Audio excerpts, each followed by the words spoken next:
అందరికీ నమస్కారం. నేను రమ. ఈ రోజు మనతో ఉన్నారు ప్రముఖ ఆధ్యాత్మికవేత్త మరియు తంత్ర జ్యోతిష్యులు చింత రుక్మాంగదరావు గారు ఉన్నారు. మాట్లాడదాం. నమస్తే సార్. మాతృదేవోభవ, పితృదేవోభవ, ఆచార్య దేవోభవ, ఓం నమో మాందీశ్వరాయ నమః. అందరూ బాగుండాలి, అందరికీ మంచి జరగాలి, అందులో మనం ఉండాలి.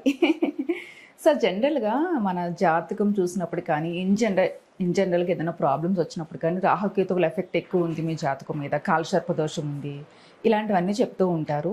ఈ గ్రహాల ఎఫెక్ట్ మనిషి జీవితం మీద ఎంతవరకు ప్రభావితం చూపిస్తాయి? మీ పాయింట్ ఆఫ్ వ్యూలో చెప్పండి సార్. ఇక్కడ రాహు కేతువు రెండు గ్రహాలు అంటాం. అది పవర్ఫుల్ ప్లానెట్స్ కదా. పవర్ఫుల్ ప్లానెట్స్, చాలా శక్తివంతమైనవి. కలియుగం మీదే అని బ్రహ్మదేవుడు వరమిచ్చాడు. ప్రజెంట్ ఇప్పుడు జరుగుతున్నటువంటి ఈ ప్రపంచము మీదే అని బ్రహ్మదేవుడు వరమిచ్చాడు రాహుకేతులకు. రాహువు అంటే తల, కేతు అంటే మొండెము. కేతుకు తల ఉండదు కానీ తల ఉంటుంది, తల ఉండదు కానీ ఉంటుంది. ఆయన తల ఏదంటే ఈ అనంత విశ్వం ఆయన తల. రాహుకు తల ఉంటుంది, మొండెం ఉండదు కానీ ఉంటుంది. ఈ అనంత విశ్వం ఆయన కడుపు. రాహుకి వ్యామోహం ఉంటుంది, కేతుకి వైరాగ్యం ఉంటుంది. అనంత విశ్వం కదా, ఆపోజిట్. అనంత విశ్వం కదా. ఈ కేతు అనుకూలంగా ఉంటే మెడిటేషన్ చేస్తుంటే కేతు అనుకూలమైపోతుంది. రాహు వచ్చేకాడికి వ్యామోహం ఉన్నాను కదా, ఈ ప్రపంచం అంతా నాకు కావాలి అంటూ ఉంటాడు. ఆశల వెనకాల, కోరికల వెనకాల పరుగులు ఎత్తేవాళ్ళు ఉంటారు కదా, ఇంత రాహు బలం ఉన్న వాళ్ళు. కేతు బలం ఉన్న వాళ్ళు ఏది నాకు వద్దని హిమాలయాలకు వెళ్ళి తపస్సు చేసుకుంటూ ఉంటారు. అక్కడ చెట్లలో ఆకులకు ఉండే విలువ కూడా ఇక్కడ డబ్బులకు ఉండదు. 500 రూపాయల నోటు ఎత్తుకుని హిమాలయాలకు వెళ్తే ఆ చెట్లకు ఉండే విలువ కూడా ఆకులకు ఉండే విలువ కూడా ఉండదు. ఆకు తింటే వనమూలికలు అవి. అక్కడ వైరాగ్యం ఉంటుంది, డబ్బుతో పని లేదు. సమాజంలో డబ్బుతోనే పని. ఆశ నిరాశ. రాహు ఆశ, కేతు నిరాశ. ఈ ఆశ నిరాశ మధ్యలోనే మనుషులు నలిగిపోతుంటారు. రాహు అంటే వెస్టర్న్ కల్చర్, అంటే సభ్యత, సంస్కారం, సాంప్రదాయం లేనటువంటి కల్చర్ మొత్తం రాహువే. నేను పద్ధతిగా ఉంటాను, నిద్రలేస్తాను, టైం టు టైం స్నానం చేస్తాను, జపం చేస్తాను, భగవదారాధనలు తరిస్తాను అనేది కేతు. ఫుల్ ఆపోజిట్ ఉన్నాయి సార్ రెండింటికి గ్రహాలు. ఇదే విప్రజిత్తు అనేటువంటి ఒక రాక్షసుడు. విప్రజిత్తు అతని పేరు. అతను రాక్షసుడు. మహావిష్ణువు అమృతం దొరికినప్పుడు ఆ అమృతాన్ని దేవతలకే ఇవ్వాలనేసి మోహిని అవతారం ఎత్తి రాక్షసులను ఒక వరుసలో, దేవతలను ఒక వరుసలో కూర్చోబెట్టి వాళ్ళని చూస్తూ ఈయన ఒక మోహంతో వాళ్ళని కవ్విస్తూ వాళ్ళ ఆ మోహిని అవతారంలో నుంచి వచ్చేటువంటి ఒక వ్యామోహానికి లోనయ్యి అమృతం పోస్తున్నారు లేదని మర్చిపోతారు. విష్ణుమాయను ఎవరు అధిగమించలేరు. అంటే మోహిని అవతారం కన్నా సౌందర్యవంతమైన అవతారం ఇంకొకటి లేదనేది ఉంది. ఒకసారి రాక్షసులకు అంత సౌందర్యం చూసేకాడికి వాళ్ళకు అమృతం మనం పోయడం లేదు, మనం ఏమారుస్తున్నాడు అనేటువంటిది మర్చిపోతారు. దేవతలకు ఇటువైపు పోస్తూ అటువైపు చూస్తూ ఈయన కవ్విస్తూ ఉంటాడు. మహావిష్ణువు అవతారం ఎత్తింది అందుకోసమే. రాహు దాన్ని విప్రజిత్ అని కూడా ఐడెంటిఫై చేస్తాడు. ఇక్కడ మోసం జరుగుతూ ఉంది, ఇటువైపు చూస్తూ అటువైపు పోస్తూ ఉంది అనేసి ఇతను దేవతల అవసరం వేషం వేసుకుని మాయతో వచ్చి కూర్చుంటాడు. హిప్నటిజం చేస్తాడు. అతను మహావిష్ణువు ఈ పక్క చూడలేదు కదా, ఆ పక్క చూస్తున్నాడు కదా, వరుసగా ఇలా పోస్తున్నాడు. రాహు చేతిలో పోసాడు, తాగేశాడు. అప్పుడు వెంటనే రవిచంద్రులు సైగ చేశారు, అయ్యో స్వామి మీరు రాక్షసుడు పోసేశారు అని టక్మనే సుదర్శన చక్రాన్ని అప్లై చేస్తాడు. అప్పటికి టచ్ అయిపోతుంది బాడీకి అమృతం. 2 ముక్కలు అయిపోతుంది. ఒక ముక్క వెళ్ళి తలపై రాక్షసులు పడుతుంది, విప్రజిత్తు తల. మొండెం వచ్చి ఇటువైపు మునులు ఉంటారు కదా, తపస్సు చేసుకుంటారు, మునుల ఆశ్రమాల్లో పడుతుంది మొండెం. దీనికి వైరాగ్యం వస్తుంది, దానికి వ్యామోహం వస్తుంది. రాక్షసులు పడింది తల, మునుల దగ్గర పడింది మొండెం. కాబట్టి ఈ మునుల దగ్గర పడిన మొండానికి అతీతమైన భక్తి, జ్ఞాన వైరాగ్యాలు వస్తాయి. అక్కడ రాక్షసులు పడిన తలకు అతీతమైనటువంటి కామ వ్యామోహాలు, దురాశలు, పేరాశలు మొత్తం వచ్చేస్తాయి. ఇప్పుడు ఈ రెండు అమృతం టచ్ అయిపోయినాయి కాబట్టి బ్రహ్మదేవుని అడతాయి, మేము అమృతం తాగాము, మాకు మరణం లేదు, మేము దేవతలమే, ఇప్పుడు మా పరిస్థితి ఏంటి? మళ్ళీ ఈ రెండు అదుక్కోవు. అప్పుడు బ్రహ్మదేవుడు కలియుగం వచ్చినప్పుడు పూర్తి ఆధిపత్యం మీకు ఉంటుంది, గ్రహాధిపత్యం ఇస్తున్నాను. కలియుగంలో వచ్చినప్పటికీ రాహు కేతువు యొక్క ప్రభావమే 100% ఉంది. ఇప్పుడు రాహు అంటే గల్ఫ్ కంట్రీస్, కేతు అంటే క్రిస్టియన్ కంట్రీస్. రాహు అంటే అరబిక్ లాంగ్వేజెస్, హిందీ కూడా రాహువే. కేతు అంటే ఇంగ్లీష్ రిలేటెడ్ భాషలు, జర్మను, ఫ్రెంచు, డచ్చు ఏదో ఉంటాయి. కేతు అంటే ఇప్పుడు గంజాయి ఉంటుంది కదా, గంజాయి కేతు, బ్రాంతి షాప్లో ఉండే మందు Rahu.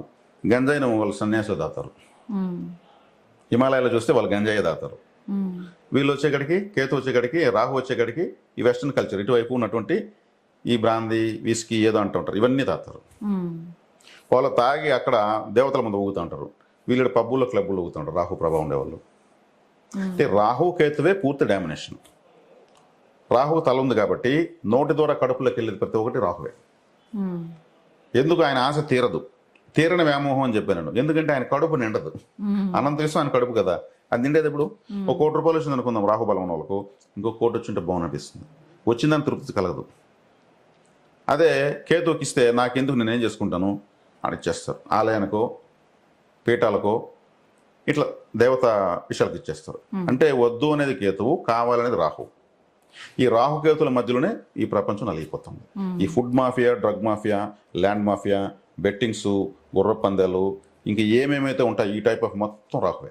Gambling, share market, digital currency, ఇంకా ఆన్లైన్ మోసాలు, డిజిటల్ మోసాలు. మీకు బ్యాంక్ నుంచి ఫోన్ చేశాము, ఒక ఓటీపీ వచ్చింది చెప్పండి అంటారు, టక్మని సార్ ఇది సార్ ఇది అంటారు, అమౌంట్ కట్ అయిపోతుంది. ఈ మధ్య బాగా జరుగుతున్నాయి రాహు రాహు అంతే. కేతు వచ్చేకాడికి అసలు ఏది వద్దున్నప్పుడు ఏముంటుంది, భక్తి జ్ఞాన వైరాగ్యమే ఉంటుంది. కాబట్టి కేతువు 10వ ఇంట్లో ఉన్నాడు అనుకోండి, అంటే వృత్తి స్థానంలో వాళ్ళు ఏ పని చేసినా సక్సెస్ కాదు. అదే రాహు 10వ ఇంట్లో ఉన్నాడు అనుకోండి, నైట్ స్టార్ అయిపోతారు. అంటే వృత్తి స్థానంలో షార్ట్ కట్స్ అంతా రాహు. అంటే షార్ట్ కట్స్ అంటే ఏమి, ఇప్పుడు మన ట్రాఫిక్ జామ్ అంటే చిన్న చిన్న సందులు దూరం అట్లా వెళ్ళిపోతుంది, అదంతా రాహు. కేతు వచ్చేకాడికి భక్తి జ్ఞాన వైరాగ్యం, అది స్ట్రైట్గానే వెళ్ళాలి. కాబట్టి ఈ రాహుకేతుల ప్రభావం ఎంత చెబితే అంత తక్కువే. ఈ రాహుకేతుల మధ్యలోనే అన్ని గ్రహాలు ఉన్నాయనుకోండి, వీరిద్దరే కదా బాసులో, ఆ గ్రహాలు ఏం పనిచేయవు, వీళ్ళు గేటే వేస్తారు. ఇప్పుడు హర్మూజ్ జలసంధిలో ఇరాన్ వాడు ఆపేశాడు కదా, ప్రపంచం ఏమైనా చేసుకోగలిగిందా, అట్లా వీళ్ళు గేటే వేస్తారు. రాహుకేతుల మధ్యలో అన్ని గ్రహాలు అంటే కాలసర్పదోషము. కాలసర్పదోషం అంటే ఏమి, కాలమంతా ఉంటుంది. కాలమంతా ఉంటే ఏం చేస్తుంది, ఈ ఆశ నిరాశల మధ్యలో వీళ్ళు కొద్ది రోజులు బాగుంటారు, మనకు మించిన వాళ్ళని, కొద్ది రోజులు మళ్ళీ వైరాగ్యంలోకి వస్తారు. ఏమి అనుకుంటున్నాం కానీ ఏమి జరగడం లేదు, వీళ్ళే బాధపడతారు. మళ్ళీ ఏదో ఆశ పుడుతుంది, మళ్ళీ ఏదో ఆలోచిస్తారు, మళ్ళీ ఏమీ జరగదు. బ్యాక్ పెయిన్ కంపల్సరీ ఉంటుంది. ఎందుకంటే ఇది విడిపడిపోయింది కదా, తల్లా ముండెము, కాబట్టి వీపులో నొప్పి ఉంటుంది. వీళ్ళ గతంలో ఏదైనా ఒక పామును వీపు పైన కూడా చంపుకుంటారు. లేదు సర్ప విగ్రహాలు ఉంటాయి కదా, నాగదేవతల విగ్రహాలు, అది ఏదైనా పగలగొట్టుంటారు. లేదు వీళ్ళ పూర్వీకులు ఏదన్నా ఆ విగ్రహాలు పెట్టి పూజించుకుంటూ వదిలేస్తుంటారు. రకరకాలుగా వస్తుంది సర్పదోషం. అది చేసిన వాళ్ళు పూర్వీకులు చేసిన దోషం పిల్లలకు ఆస్తిలాగా వస్తుంది. నాన్న సంపాదించిన డబ్బులు తినే హక్కు ఉంటుంది, అతను చేసిన దోషం కూడా ఆస్తిగా వస్తుంది. 6 తరాలు ఉంటుంది ఒక్క వంశంలో ఎంటర్ అయితే కాలసర్పదోషం. అప్పటి వరకు ఎవరు పరిహారం చేసుకోలేరు. మళ్ళీ 6 తరాల తర్వాత 7వ తరం మళ్ళీ కొత్త జనరేషన్ వస్తుంది, వాళ్ళకు ఉండదు. ఒకవేళ ఇప్పుడు కాలసర్పదోషం ఉంది అని పరిహారం చేసుకుంటే అది 6వ తరం అవుతుంది. అంతమంది 5 తరాలు అనుభవించుంటారు. చేసుకుంది అంటే ఇంకా 6వ తరం, అదే 6వ తరం అప్పుడే చేసుకోగలరు. కాబట్టి ఇలా చెప్తూ పోతే ఈ రాహుకేతులు పూర్తిగా ఎంతటి వారైనా సరే నిర్జించేస్తారు. కాబట్టి ఫుడ్ రిలేటెడ్ బిజినెస్ అంతా రాహు. ఫుడ్ రిలేటెడ్ అంటే ఎక్కువగా non veg, masala. Vegetarian food అంటే గురువు చంద్రుడు, మసాలా పడింది నాన్ వెజ్ తగిలింది అన్నప్పుడు రాహువు చంద్రుడు. ఎందుకంటే చంద్రుడు అంటే నీళ్లు, మనం తినేసి నీళ్ళు తాకపోతే చచ్చిపోతాం. కాబట్టి చంద్రుడు కూడా రైస్ అంటే చంద్రుడే. కాబట్టి ఇక్కడ నాన్ వెజ్జా వెజ్జా, వైరాగ్యమా వెచ్చలబెడితనమా. వెస్ట్రన్ కల్చర్ అంటే ఏముంది, skin is skin, there is no sin అనేది వెస్ట్రన్ కల్చర్. రాహుకి ఆ శరీరమే లేదు, అప్పుడు దానిపైన అతనికి ఒక విధానమైనటువంటి ఒక విధానం పద్ధతి ఉండదు. కాబట్టి ఇక్కడ రాహువు కేతువుని తీసుకుంటే, రాహువు కానీ ఇటువైపు లేస్తూ కేతు ఇటువైపు ఉంటూ మధ్యలో ఈ గ్రహాలు ఉంటే వీళ్ళ కుటుంబంలో ఏ వ్యక్తి అయితే అలా పుడతాడో వాళ్ళ కుటుంబంలో అందరూ నిర్జించబడిపోతారు. మొత్తం వాళ్ళ ఫ్యామిలీ మొత్తం కొలాప్స్ అయిపోతారు. కేతు ఇటువైపు ఉండి రాహు ఇటువైపు ఉండి ఈ గ్రహాలు ఉన్నాయంటే వాళ్ళ ఇంట్లో అందరూ నాలెడ్జ్గా తయారవుతారు. వాళ్ళ ఫ్యామిలీ మొత్తం ఎప్పుడు గుడి గోపురం ఉంటారు, ఎప్పుడు చూసినా పూజలు చేస్తూ ఉంటారు. కేతు అంటే భక్తి జ్ఞాన వైరాగ్యం కదా. అంటే కాలసర్ప యోగం, కేతు ఇలా ఉండి రాహు ఇలా ఉండి ఈ మధ్యలో గ్రహాలు ఉన్నాయంటే ఇవి ఆపోజిట్ లేస్తాయి. కాబట్టి గ్రహాలను ఎటు తిరుగుతాయి, ఇవి గ్రహాలకు ఎదురుగా తిరుగుతాయి. అదే రాహు ఏ పక్కనంటే క్లోజ్ వాళ్ళ ఫ్యామిలీ. అది అల్లకల్లోలం పిల్ల జాతర అంటారు ఏదో అని. అలా అయిపోతుంది ఫ్యామిలీ మొత్తం. ఎంతున్నా సరే సంపదలు ఉండవు, మొత్తం జీరో అవుతుండే. రాహువు తల మింగుతూ వస్తాడు. కాబట్టి ఇది కాలసర్ప దోషం. రాహువుతో పైకి లేయడం, కేతుతో పైకి లేయడం కాలసర్ప యోగం. కాలసర్ప యోగం ఉన్నప్పుడు వాళ్ళు సమాజ సేవ, దైవ సేవ ఇవన్నీ చేసుకుంటూ ఉన్నదంతా తృప్తి పడుతూ ఆడంబరాలకు పోకుండా ఇలా ఉంటారు. రాహు వచ్చినప్పుడు మొత్తం దహించేస్తాడు. కాబట్టి దీన్ని చూసుకోవాల్సి వస్తుంది. జ్యోతిష్యులు ఎవరైనా సరే రాహువు వచ్చి అన్ని గ్రహాలను టచ్ చేస్తున్నాడా, కేతువు టచ్ చేస్తున్నాడా చూసుకోవాలి. ఎలా ఉన్నా కానీ 45 సంవత్సరాల తర్వాత కాలసర్ప దోషం కాలసర్ప యోగంగా మారుతుంది ఆటోమేటిక్గా ఎవరికైనా. అప్పటి వరకు వాళ్ళు చూడని బాధలంటూ ఉండవు, అన్నీ చూపించేసి తర్వాత వదిలేస్తారు. ఆ తర్వాత వాళ్ళు మాస్టర్స్ అయిపోతారు. వాళ్ళు అన్నీ అనుభవించారు కదా, ట్రైనింగ్ పీరియడ్ లాగా అనమాట. ఆ తర్వాత వాళ్ళ లైఫ్ ఎక్సలెంట్గా ఉంటుంది. అందుకే ప్రపంచంలో పెద్ద పెద్ద లెజెండరీస్ని ఇంటర్వ్యూ చేస్తే వాళ్ళకంతా జాతకాలు తెలియదు, జ్యోతిషం తెలియదు. పెద్ద పెద్ద హెన్రీ ఫోర్డు, పార్కరు అంటే ప్రపంచాన్ని శాసించినటువంటి మిలినీర్స్, వాళ్ళు ఎన్నో బాధలు పడి ఏమి చదువుకోలేక 40 సంవత్సరాల తర్వాతనే డెవలప్ అయ్యారు ఎక్స్పీరియన్స్తో. కాలసర్ప దోషం ఉంటే ఏం చేస్తుంది, అప్పటి వరకు వాషౌట్ చేసేస్తుంది. అందుకే ఇది కాలసర్ప యోగంగా మారే టైం వస్తుంది. అంటే పూర్తిగా మాత్రం ఉంటే మాత్రం కొంతమంది జీవితాంతం ఉంటుంది. వాళ్ళు అట్టడుగు స్థాయి వర్గాల్లో ఉండిపోయి మన స్లమ్ ఏరియాస్లో బతుక్కుంటూ ఉంటారు, పాముల్లాగా తిరుక్కుంటూ ఉంటారు. వాళ్ళు ఏది నమ్మరు, ఉన్నదాంతో ఆ రోజుకి ఆ రోజు చూసుకుంటూ ఉంటారు. ఈ కాలసర్ప యోగంగా కానీ స్టార్ట్ అయితే మాత్రం నిజమైన అదృష్టవంతులు వీళ్ళే. అంటే మనిషికి కష్టాలు చూపించి దారి చూపించేది కూడా వీళ్ళే. అది మనకి జాతకంలో తెలుస్తుందా సార్? ఖచ్చితంగా తెలుస్తుంది. రాహుకేతులు ఎక్కడున్నా చూసుకున్నామంటే చాలు. ఎవరిని వీడు రాహుకేతు నక్షత్రాల్లో ఎవరైనా వేరే గ్రహాలు ఉన్నాయనుకో, అవి కూడా రాహుకేతులాగానే పనిచేస్తాయి. గురువు రాహు నక్షత్రంలో రాహులాగా పనిచేస్తాడు, గురువులాగా పనిచేయడు.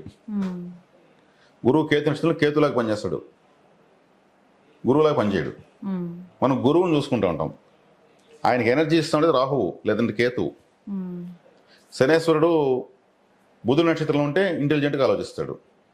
శనేశ్వరుడు కేతు నక్షత్రంలో ఉంటే అసలు వేరే పౌడర్ కూడా కొట్టవాలి మహాన. శనేశ్వరుడు అసలే నలుపు, కేతు ఉంటే అసలు తలే ఉండదు, వాళ్ళ సౌందర్యం పైన అసలు జాస్తి ఉండదు, సాధారణంగా ఉండిపోతారు. ఇట్లా గ్రహాలు ఏ నక్షత్రంలో వెళ్తున్నాయి, ఏ నక్షత్రం ఎనర్జీని తీసుకుని మనకేం విడుదల చేస్తున్నాయని చూడడమే ఇంపార్టెంట్. కరెక్ట్గా తెలిస్తే సరి చేసుకోవచ్చు హ్యాపీగా, కానీ కరెక్ట్గా తెలియాలి. ఆ చార్ట్ వేసినప్పుడు 9 గ్రహాలు 9 నక్షత్రాలు ఉంటాయి, 9 పాదాల్లో ఉంటాయి. కొన్ని గ్రహాలు వెనక్కి తిరుగుతూ ఉంటాయి, కొన్ని గ్రహాలు నీచబడి ఉంటాయి, కొన్ని గ్రహాలు అస్తంగత్వం ఉంటాయి. అస్తంగత్వం అంటే ఏమి, ఇప్పుడు మన నెత్తి మీద ఒక 1000 వాట్స్ బల్బ్ ఒకటి పెట్టుకుంటే ఓవర్ లైటింగ్, మన కళ్ళు ఇబ్బంది అయిపోతాయి. అంత కాంతి అవసరం లేదు మనకు. ఆ కాంతిలోనే మనం కనిపించకుండా పోతాం అనే విధంగా ఉంటుంది. ఆ లైటింగ్ తగ్గించుకొని అంటాం. ఒక ఆపోజిట్లో ఒక బైక్ వచ్చి మన కళ్ళకి లైట్ కొడితే తట్టుకోలేము. అంటే సూర్యుడికి దగ్గరగా వెళ్తే ఓవర్ లైటింగ్ అయిపోతుంది. ఆ తారాడుకున్నట్టు కాంతిలోనే తారాడుకున్నట్టు ఉంటుంది. చీకట్లో తారాడుకుంటే అర్థం ఉంది, ఏం కనిపించలేదు అనుకోవచ్చు. అవసరానికి కళ్ళు భరించినంత కాంతి ఎక్కువైపోతుంది. కాబట్టి అస్తంగత్వము, అప్పుడు గ్రహం పంచింది. ఇవన్నీ పరిశీలించాలి. ఏ గ్రహం అస్తంగత్వమైంది, ఏ గ్రహం వక్రించింది, ఏ గ్రహం నీచబడింది, ఏ గ్రహము హైయెస్ట్ డిగ్రీలో ఉంది, ఏ గ్రహం లోయెస్ట్ డిగ్రీలో ఉంది, ఏ గ్రహాలన్నీ కలిసి ఒక చోట ఉన్నాయి. అంటే షష్టగ్రహ కూటమి, సప్తగ్రహ కూటమి అంటారు కదా. ఇవంతా ఏమవుతుందంటే గ్రహాలు వైబ్రేషన్స్ అంతా మిక్స్ అయిపోతాయి. ప్రతి ఒక్కరి నుంచి ఒక వైబ్రేషన్, ఒక ఆరా లెవెల్ ఉంటుంది. ఈ ఆరాస్ మిక్స్ అయిపోతాయి. అందుకే భూకంపాలు వస్తాయి, సునామీలు వస్తాయి, లేదంటే అగ్నిపర్వతాలు వస్తాయి. ఇవన్నీ చెప్పడానికి కారణం అంటే గ్రహాలన్నీ ఒకే ప్లేస్. 30 డిగ్రీస్ ఉంటుంది ఒక రాశి. 30 డిగ్రీస్లో 4, 5, 6 గ్రహాలు వచ్చేస్తే ఒక చిన్న బస్ స్టాండ్లో ఓల్వో బస్సులో ఒక 5, 60 ఇరుక్కున్నట్లే. అన్ని స్పీడ్గా పోతాయి, కానీ ముందు ఒక బస్సు తగ్గుతుంది, వెనక్కి వస్తే ఒక బస్సు తగ్గుతుంది, అన్ని హార్న్లు కొడుతుంటాయి. గ్రహాలు అలా వచ్చేసినప్పుడు గందరగోళం ఏర్పడుతుంది ప్రపంచం అంతా. అంటే అవే యుద్ధాలు రావడానికి కూడా కారణం. అంటే దేశాధినేతలు సహనాన్ని కోల్పోతారు. అప్పటి వరకు ఉన్న సహనం అప్పుడు ఉండదు. వేసేయి, ఆ దేశాన్ని నాశనం చేసేయి, నువ్వు వేస్తే నేను వేస్తా, ఎవరు చెప్పినా వినరు. ఈ గ్రహాల యొక్క వైబ్రేషన్స్ ప్రపంచం పైన ఇలా చూపిస్తూ ఉంటాయి. కాబట్టి రాహుకేతువులు అనేవాళ్ళు చాలా శక్తివంతమైన వాళ్ళు. కేతువుతోనే జ్యోతిషం స్టార్ట్ అవుతుంది. కేతువు అంటే తల వెంట్రుకలు, ఎక్స్టర్నల్ బోన్స్, బయటికి కనిపిస్తున్న ఎముకలు ఇవి ఎముకలు. అందుకే కింద పెడితే బయట పారేస్తారు. ఉన్నందరూ బాగా చూసుకుంటారు, అది ఊడిందంటే మళ్ళీ బయట పారేస్తారు. ఈ గోర్లు ఉన్నాయి కదా, ఇవి రాహు. ఈ పండ్లు వచ్చి కుజుడు. ఈ 3 రకాల వెంట్రుకలు మనకు ఎముకలు బయట కనిపిస్తాయి మనకు. కాబట్టి ఫస్ట్ తలనీళ్ళ 11 నెలలు తీస్తారు కదా, కేతుని రిమూవ్ చేస్తారు. కేతు గ్రహం రిమూవ్ చేస్తే తల బాగా మళ్ళీ ఇదవుతుంది, ఎందుకంటే ఆయన తలలేదు కాబట్టి. చెవులు ముక్కు కుడతారు పిల్లలకు. రంధ్రం అంటూ ఏదైనా పెడితే అది రాహువే. అంటే కేతుని రిమూవ్ చేసి రాహును మొక్కబెట్టి రాహు కేతులతో జీవితం ఇప్పటి నుంచి ఇంకా బాగుంటుంది అంటారు. తలనీళ్ళు తీయడానికి కారణం రాహు కేతులు అనుకూలం కావాలని. వీళ్ళిద్దరు అనుకూలమైతే మిగిలిన గ్రహాలు ఆటోమేటిక్గా ఏమి వాళ్ళు ఇస్తాయని. కాబట్టి ఇంకా రాహుకేతుల గురించి ఇలా చెప్తా పోతే వారాల తర్వాత చెప్పచ్చు. ఎన్నో కారకత్వాలు. రైల్వే డిపార్ట్మెంట్ రాహువే, మెయిన్ ప్లానెట్స్. రైల్వే రాహువే, శాటిలైట్స్ రాహువే. శాటిలైట్ పాములాగా తిరుగుతూ వెళ్తుంది, ట్రైన్ కూడా ఇలా తిరుగుతూ వెళ్తుంది. మెడికల్ ఇండస్ట్రీ మొత్తం రాహువే, సినిమా ఇండస్ట్రీ రాహువే. ఇంకా మాఫియా చెప్పాను కదా, ఫుడ్ మొత్తం రాహువే. ఇక సిబిసిఐడి, సిసి క్యామ్ మన కెమెరా ఇంత రాహువే. యాక్టింగ్ రావాలంటే రాహువే. రాహు బాగుంటే గొప్ప స్టార్స్ అయితే రాహు బాగుంటే యాక్టర్. గురువు వెళ్ళిన తర్వాత శుక్రుడు ఓకే. శుక్రుడు అందంగా కనిపించాలంటే శుక్రుడు, నటించాలంటే యాక్టింగ్ రావాలి కదా. ఈ యాక్టింగ్ ఉన్నది లేనట్టు లేని ఉన్నట్టు రాహు మాయ కదా. ఆ యాక్టింగ్ కంటెంట్ రావాలంటే రాహువే. కాబట్టి అందమైనట్లు ఎంతోమంది రాహు అనుకూలంగా లేకుండా శుక్రుడు యొక్క కారకత్వం అందం ఉండి రాహు సరి లేకుండా యాక్టింగ్ లేకుండా ఇండస్ట్రీ నుంచి బయట వెళ్ళిపోయారు. ఎంతోమంది చూడొచ్చు, చాలా బాగుంటారు, ఎందుకు క్లిక్ కాలేదు అంటుంటారు, నటన రాలేదు. అన్ని బ్యాలెన్సింగ్ గా ఉండాలి, ఏదో ఎక్కువైనా ఏదో తక్కువైనా కూడా కష్టమే. అందుకే అన్నిటికన్నా గొప్పది అదృష్టము. అన్నిటికన్నా ప్రపంచం గొప్పది అంటే అదృష్టము. మరి కాలు చేయలేకపోయినా కానీ అదృష్టం ఉంటే వాడిని అందరూ నమస్కారం పెడతారు. అన్ని బాగుండి అదృష్టం లేకపోతే అని ఎవరు పట్టించుకోరు. కాబట్టి అదృష్టం అనేది గ్రహాలు ఎంతవరకు ఉంది, ఎలా ఉంది అని తెలియజేస్తాయి. ఇది ఈరోజు విషయం. ఓకే, చాలా బాగుంది ఈ కంటెంట్ కూడా. అంటే మనకి గ్రహాలు మన మీద ఎంత ప్రభావం చూపిస్తాయో, ఎంత ఉందా అనేది నిజంగా తెలుస్తుంది. సమాజంలో ఉన్న కారకత్వాల విషయాలు మనం అన్వయించుకుంటూ గ్రహం యొక్క విషయాన్ని పర్సనల్ గా బయట వ్యక్తిగతంగా కూడా ఇప్పుడు తెలుస్తుంది, మనకు ఇన్స్టాల్ అవుతుంది. అంటే మనిషి జీవితానికే సరిపడుతుందేమో అనుకుంటాం గ్రహాలతో కాదు, మొత్తం ప్రపంచం అంతా సమస్తానికి ఉపయోగపడుతుంది, ప్రతి జీవికి. ఓకే ఓకే సార్, చాలా బాగుంది. నమస్తే, ధన్యవాదాలు.